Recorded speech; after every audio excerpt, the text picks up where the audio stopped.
2024 will see the highest risk of clashes on the Korean peninsula, according to North Korea, which has issued some stark words of warning via state media, while at the same time provoking the international community by allegedly supplying Russia with ballistic missiles for its war in Ukraine, and further dampening any fading hopes for inter-Korean ties. First, that threat carried by the North Korean Central News Agency Thursday, which warned South Korean warmongers will face the most painful moments they cannot even imagine if they continue to stage confrontational moves against North Korea, namely self-destructive military exercises.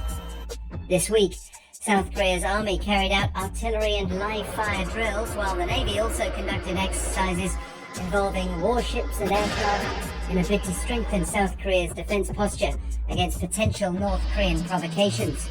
We also learned Thursday that South Korea and the United States had staged a joint live-fire exercise near the inter-Korean border involving 110 weapon systems from South Korea and the US, including K-1A2 tanks, A-10 combat aircraft, Stryker armored vehicles, and artillery systems.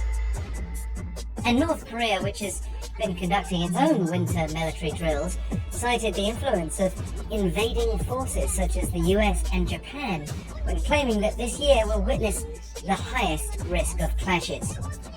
Yet, the North has reportedly been breaching multiple UN Security Council resolutions by recently providing Russia with several dozen ballistic missiles, as well as ballistic missile launchers, according to a US official responding to Yonhap News Agency Thursday. And not only is it a worrying indication if North Korean missiles are being used in anger in Ukraine, but it again raises the question of what Russia will be giving the North in return. So, as North Korea grows ever bolder with the apparent support of Russia, Pyongyang has also removed sections providing information on Korean unification from its propaganda media websites. Though unification hopes were already faint, North Korean leader Kim Jong-un said just a few days ago that there was no point in seeking reconciliation and unification with South Korea,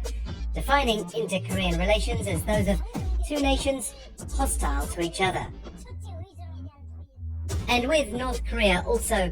moving towards dismantling agencies in charge of inter-Korean relations,